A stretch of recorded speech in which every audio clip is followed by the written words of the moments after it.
Bonjour à tous, on se retrouve pour une nouvelle position avec ici le trait pour les noirs. On est déjà en finale, hein, mais évidemment ça va être une finale qui va se terminer assez vite. Ici, égalité matérielle complète, hein, roi, tour, cavalier, deux pions. Normalement c'est une position nulle, enfin le matériel devrait donner une partie nulle, sauf que évidemment dans cette position il y a une disposition de pièces particulière qui va permettre aux noirs de gagner du matériel et même si ça a l'air évident au départ, ça n'est pas forcément, il faut encore évidemment calculer et trouver les coups forcés. Le coup forcé le plus évident, vous l'avez certainement vu déjà, c'est évidemment le coup de cavalier en H5 hein, qui permet de faire une fourchette roi et tour puisque le pion en G4 est cloué bien évidemment, sauf que dans ces cas là que vont faire les blancs? Bon, ils peuvent pas prendre le cavalier, ils vont forcément bouger le roi, ils vont pas le mettre n'importe où parce que évidemment ils vont perdre leur tour, hein, ça c'est sûr, ils peuvent pas éviter. Donc ce qu'ils vont faire, c'est qu'ils vont attaquer la tour adverse évidemment. Donc ils vont mettre leur roi en H4 hein, obligatoirement, hein, sinon la cavalier va prendre la tour et c'est terminé. Et nous on a du coup notre tour attaqué, on a d'ailleurs aussi le cavalier maintenant puisque le pion n'est plus cloué. Et donc qu'est-ce qu'on va faire après? C'est surtout ça qui est important parce que évidemment le coup forcé, l'échec, il est évident. Hein, il y en a pratiquement qu'un. Bon, il y en a d'autres, mais ils sont pas bons puisque on est en finale, on va pas donner du matériel pour rien.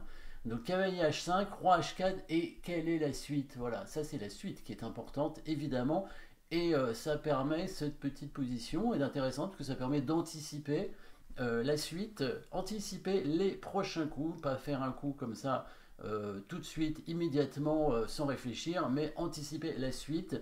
Et c'est ce qu'il faut faire, évidemment, dans tous les compartiments du jeu, en milieu de partie, hein, surtout, évidemment, mais évidemment, final, bien entendu, ici. Donc, qu'est-ce qui va se passer après? Est-ce qu'on va prendre la tour? Mais dans ces cas-là, si on prend la tour, il prend la nôtre. Et après, qu'est-ce qu'on pourra faire par la suite?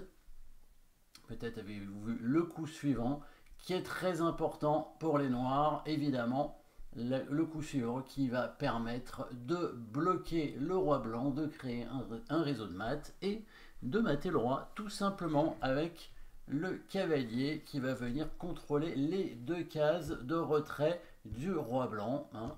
Ça va être les cases H4 et F4. Alors F4 c'est normal puisque c'est là où va être le cavalier quand il va prendre la tour. Donc forcément s'il bouge, ça veut dire qu'il va contrôler la case où il était auparavant. Par contre, la case H4, comment on va la contrôler en plus? Évidemment, vous avez trouvé le coup. Hop, le coup de cavalier en G2 qui permet de contrôler les deux cases du roi blanc. Le roi blanc ne peut plus bouger, il ne peut plus reculer.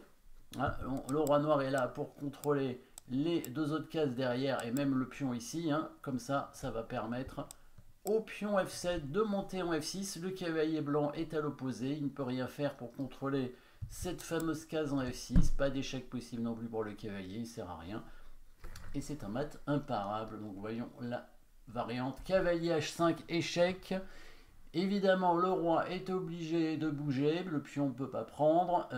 Si le roi va ailleurs qu'en H4, la tour est prise et c'est une tour de plus, donc c'est gagnant. Très facilement, une tour de plus, il n'y a pas de question à se poser, c'est gagnant. Le roi vient donc en H4 obligatoirement pour essayer de récupérer la tour. On prend la tour ici quand même.